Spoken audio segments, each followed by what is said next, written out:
Cornélio é o tema da mensagem de hoje. Deus vai falar de uma forma grande e sobrenatural. E onde está escrito a história desse homem de Deus? Em Atos dos Apóstolos, capítulo 10, versículo 1, até o versículo de número 48. No texto em apreço, nós vemos que Pedro, ele participou de 3 milagres.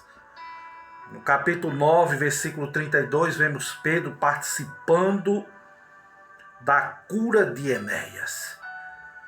No capítulo 9, versículo 36, vemos Pedro participando da cura de Dorcas. E no capítulo 10, vemos a proclamação do Evangelho através de Pedro. Cura de Enéas, um paralítico que havia 8 anos. Pedro manda Jesus Cristo, através do nome de Jesus Cristo, ele se levantar e arrumar o seu leito. E ele imediatamente se levantou, de maneira ainda mais que na cura do mendigo aleijado, Jesus também aqui chamado para curar esse homem. O nome de Jesus tem poder. No capítulo 9, verso 36, vemos a cura da jovem Dorcas, nessa introdução, antes de entrar em Cornélio. A palavra Dorcas significa Tabita, que é igual a gazela, que era uma mulher notável pela prática das boas obras, das ofertas, das esmolas. Era uma mulher que era integralmente dedicado à beneficência e ajuda do próximo, e ela cuidava principalmente das viúvas. De Jope mandaram buscar Pedro para Lida. E vemos que quando Pedro chega na casa de Dorcas, ele manda todos sair do quarto dela. E diz: Tabita, levanta-te. E ela abriu os olhos e, vendo a Pedro, se sentou.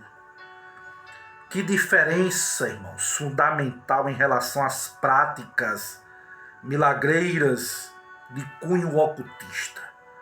Aqui não são sussurradas fórmulas mágicas, não se cria nenhum nome misterioso, não se realiza estranhas benzeduras, não. Emite-se apenas uma ordem: Tabita, levanta-te. E espera-se com fé em Deus que essa ordem possível seja cumprida pela ação de Deus, e ela se levantou.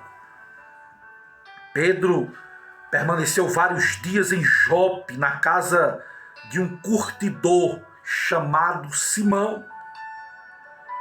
Um teólogo por nome de Gonzales afirma que o fato da visão de Pedro acontecer em Jope é relevante, significativo, porque foi ali que Jonas, chamados por Deus para ir até Nínive, tomou um navio em direção oposta. Se lembra de Jonas, o profeta? O verdadeiro nome de Pedro é Simão, filho de Jonas. Mateus 16, versículo 17. E agora esse Simão, o filho de Jonas, como Jonas anterior. E na mesma cidade de Jope, houve o chamado para avançar além dos limites do povo de Israel. Que coisa profunda!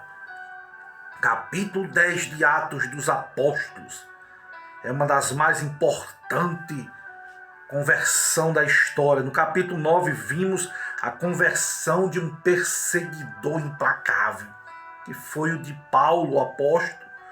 Já no capítulo 10 vemos a conversão de um homem piedoso. No capítulo 9, vimos o grande milagre de um paralítico de 8 anos andar. E um milagre ainda maior de uma morta ressuscitar. Mas no capítulo 10 vemos o maior de todos os milagres, a conversão de Cornélio a Jesus Cristo. O Isbe diz que no capítulo 10 é crucial para o livro de Atos, pois declara a salvação dos gentios. Deus já havia aberto a porta para os judeus,